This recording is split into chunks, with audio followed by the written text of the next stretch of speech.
Hi guys, welcome back to new video.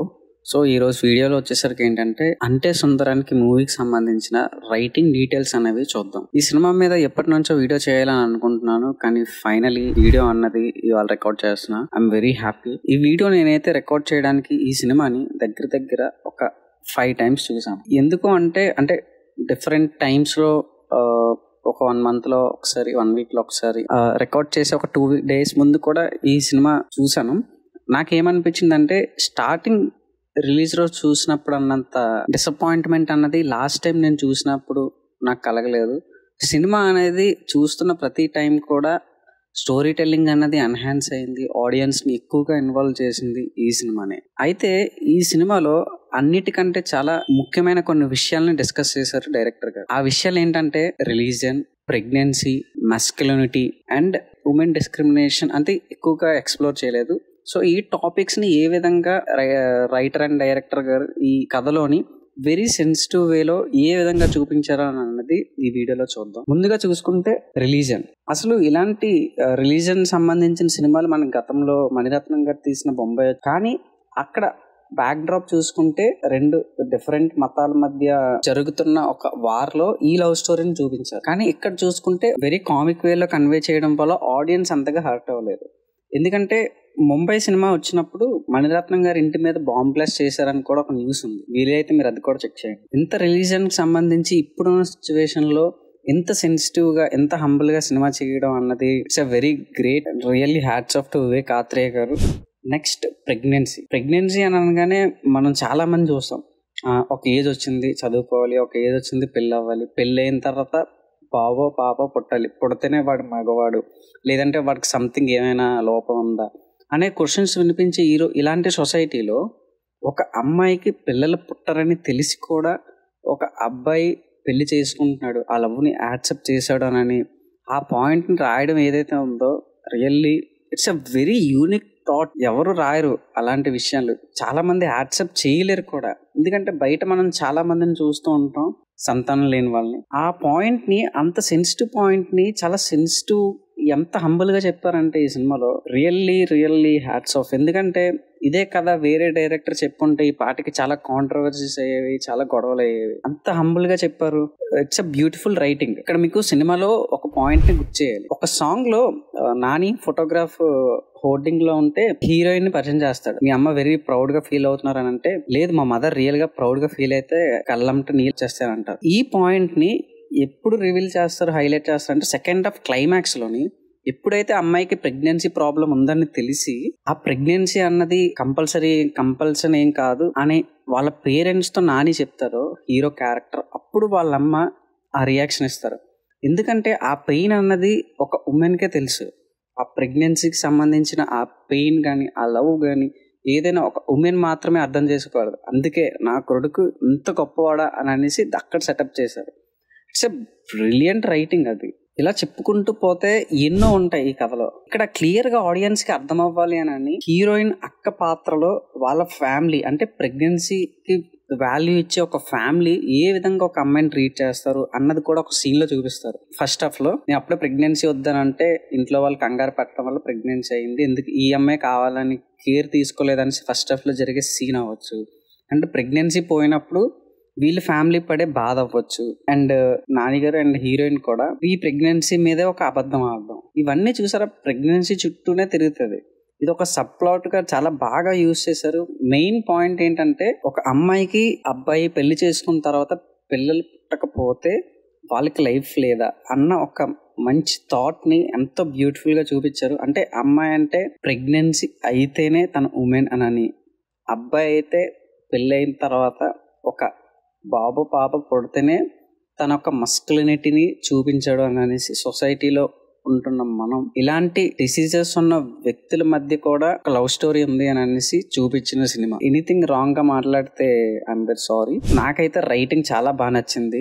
Really నాకు విశ్వనాథ్ గారి సినిమాల్లో అంటే చాలా ఇష్టం. నాకు విశ్వనాథ్ గారి రైటింగ్ కనిపించింది ఈ సినిమాలో. ఎస్పెషల్లీ సినిమా చిన్నప్పట్లో చిరంజీవి గారి సినిమాలో అవకాశం వచ్చింది అని అనేసి నాని క్యారెక్టర్ వెళ్ళినప్పుడు తన అబద్ధం అని చెప్పిన తర్వాత అక్కడి నుంచి నాని గారి మదర్ ఉన్నారు చూసారా, మదర్ని ఎక్కువగా ఇంట్లో మాట్లాడనివ్వరు. ఈవెన్ లాస్ట్ క్లైమాక్స్ వరకు కూడా. ఎందుకంటే అమ్మాయి మాట తప్పు అయింది అని అంటే ఇంట్లో వాల్యూ పోతుంది అని ఆవిడ్ని అలా డిస్క్రిమినేట్ చేస్తారు నాని వాళ్ళ ఫాదర్.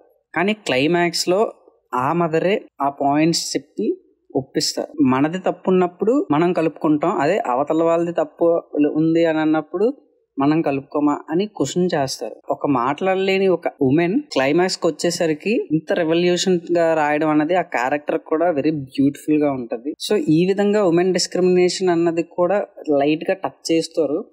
నాకు వివేక్ ఆత్రేయ గారి రైటింగ్స్ లోని ఉమెన్స్ క్యారెక్టర్స్ అన్నవి నాకు చాలా ఇష్టం. బ్రోచేవర్ ఎవరులో నివేద థామస్ అవ్వచ్చు, నెక్స్ట్ అండ్ ఫిలిమ్స్ లో ఉమెన్ క్యారెక్టర్స్ అన్ని కూడా చాలా బాగుంటాయి. నాకు ఈ సినిమాలో కూడా చాలా పీస్ఫుల్ గా చాలా ఒక మంచి ఫీల్ చూస్తున్నట్టు అనిపించింది. ఎందుకంటే ఇలాంటి సినిమా చేస్తున్నప్పుడు ఏ రిలీజన్ ని, ఏ పర్సన్ ని, ఎవరిని హర్ట్ చేయకుండా ఎంతో బ్యూటిఫుల్ గా తీయాలి. ఎందుకంటే వెరీ డిఫికల్ట్, ఇలాంటి స్క్రిప్ట్ రాయడమే వెరీ డిఫికల్ట్. అలాంటి ఒక స్క్రిప్ట్ ని నాని గారు యాక్సెప్ట్ చేయడం అండ్ ఒక బిగ్ ప్రొడక్షన్ హౌస్ ప్రొడ్యూస్ చేయడం, మైత్రి మూవీ ప్రొడక్షన్స్. ఒక మంచి టేస్ట్ ఉంది, ఒక మంచి కథని చెప్పాలి అనే ఒక థాట్ ఉంటేనే ఇలాంటి కథ అన్నది బయటకు వస్తుంది. అండ్ కమింగ్ టు నాని గారు ఎప్పుడు కూడా కథల ఎంపికలో గానీ ఒక మంచి స్టోరీ టెల్లింగ్ చెప్తాం ఆడియన్స్ కి అన్న విషయంలో ఎప్పుడు ఫెయిల్ అవ్వలేదు. ఈ బాక్స్ ఆఫీస్ కలెక్షన్స్ నెంబర్స్ అవన్నీ పక్కన పెడితే ఒక మంచి స్టోరీ చెప్దామని ఎప్పుడు ప్రయత్నిస్తూ ఉంటారు ఆడియన్స్ కి. అది అంటే సుందరానికి లో కూడా జరిగింది. ఎందుకంటే అంటే సుందరానికి స్క్రీన్ ప్లే ఏ విధంగా ఉంటది అంటే బ్యాక్ అండ్ ఫోర్త్ వెళ్తూ ఉంటది. అంటే ఫ్లాష్ బ్యాక్ ప్రెసెంట్ అలా ఆ విధంగా ఎండ్ వరకు కూడా ఆ విధంగానే వెళ్తుంది. స్ట్రైట్ నరేషన్ అనేసి అసలు ఉండదు. నాన్ లీనియర్ స్క్రీన్ ప్లే లో ఇది one of the best example. నాకు వివేక్ ఆత్రేయ గారి స్క్రీన్ ప్లేస్ లో బ్రోచేవర్ ఎవర్రా స్క్రీన్ ప్లే అంటే నాకు చాలా ఇష్టం. అండ్ ఈ సినిమాకి వచ్చేసరికి ఏంటంటే ఈ సినిమా మెయిన్ 3 hours లెంత్ అవడం వల్ల చాలా మంది ఆడియన్స్ కి ఆ అటెన్షన్ అన్నది గ్రాప్ చేయకపోవడం వల్ల I don't know box office దగ్గర ఫెయిల్ అయిందని నేను అనుకోను. ఎందుకంటే ఆ క్యాల్కులేషన్స్ అవన్నీ మనకు తెలియదు. యాజ్ ఎ సినిమా లవర్ గా అంటే సుందరానికి చాలా మందికి సినిమా అంటే ఇష్టం, అందులో నేను ఒకరిని. ఎందుకంటే సినిమా చూసినప్పుడు అరే ఎంత సెన్సిటివ్ పాయింట్ ఎంత బాగా చెప్తారా, ఎంత సెన్సిటివ్ పాయింట్ ని ఇంత హంబుల్ గా ఎంత కామిక్ వేలా చెప్పొచ్చా అనేసి ఎన్నో నేర్చుకోవడానికి మనకు ఉంటాయి. అండ్ నాకైతే ఈ cinema one of my favourite films. ఈ ఫిలిం అండర్ రేటెడ్ కాదు. ఈ సినిమా కొన్ని ఇయర్స్ అయినా సరే గుర్తు పెట్టుకుంటారు. రిలీజ్ అయినప్పుడు ఆడియన్స్ ఏ పర్స్పెక్టివ్ లో చూసి ఉండొచ్చు, లేదంటే ఏమైనా అవ్వచ్చు, కానీ ఎనీ ఆర్ట్ ఫామ్ అన్నది ఎప్పుడు ఫెయిల్ అవ్వదు అన్నది నా పర్సనల్ ఒపీనియన్. ఆ వర్డే ఈ సినిమాకి కూడా అప్లికేబుల్ అవుతుంది. ఇంకా ఎన్నో పాయింట్స్ ని ఈ ఫిలిమ్స్ లో చూపిస్తుంది. రిలీజియన్ కి సంబంధించి ఏ విధంగా మాట్లాడతారంటే హీరోయిన్ వాళ్ళ ఫాదర్ ఎవరిచ్చినా ఇంట్లో తినరని ఒక హిందూ ఇంటికి వచ్చినప్పుడు తన ఇచ్చిన పాయసం అన్న తింటారు. అండ్ వీళ్ళు కూడా వాళ్ళ ఇంటికి వెళ్ళినప్పుడు అక్కడ ఫుడ్ తినడం అలా, అంటే ఒక అందరూ ఒకటే అన్న ఒక పాయింట్ ని కూడా చాలా వెరీ హంబుల్ గా రాశారు వివేక్ ఆత్రేయ గారు. అంటే no religion, no caste something, ఈ పాయింట్స్ ని కూడా టచ్ చేస్తున్నట్టుగా నాకైతే ఒకటే కనిపించింది. కె విశ్వనాథ్ గారు ఒకప్పుడు ఇలాంటి సినిమాస్ ని మనల్ని తీసేవారు. అంటే ఒక సోషల్ కాన్సెప్ట్ ని తీసుకొని దాన్ని బ్యూటిఫుల్ గా ఒక వరల్డ్ లో బిల్డ్ చేసి చాలా హంబుల్ గా చాలా ఎంటర్టైనింగ్ గా నరేట్ చేసడం కైండ్ ఆఫ్ స్టైల్ నాకు ఈ సినిమాలో కనిపించింది. వివేక్ ఆత్రేయ గారి రైటింగ్స్ లో కూడా ఇంకా చెప్పుకుంటూ పోతే చాలా పాయింట్స్ ఉన్నాయి ఈ సినిమాలో. అంటే యాక్టర్ వైజ్, టెక్నికల్ వైజ్ కూడా నాకు కెమెరా వర్క్ చాలా బాగా నచ్చింది. అండ్ డైలాగ్స్ చాలా బాగుంటాయి. వెరీ న్యాచురల్ గా ఉంటది ఈ ఫిలిం అంతా కూడా. నేనైతే చెప్పాలనుకుంటున్న పాయింట్స్ అయితే అవే, ఆ 3.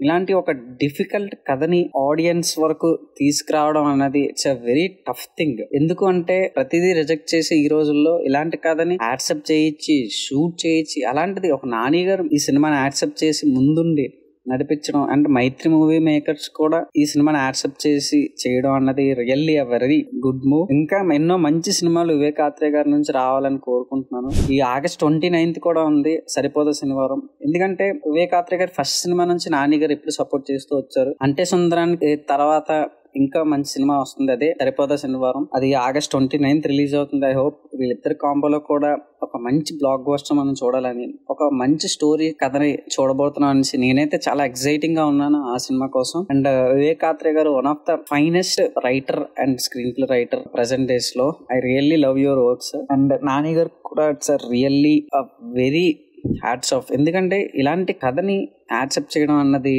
It's a very tough thing అండి. ఐ హోప్ ఈ వీడియో కనుక మీకు నచ్చుంటే ఒక లైక్ చేయండి. ఇలాంటి ఫిలిం రిలేటెడ్ కంటెంట్ కోసం మన ఛానల్ని సబ్స్క్రైబ్ చేసుకోండి. Thanks for watching this video guys. Thank you.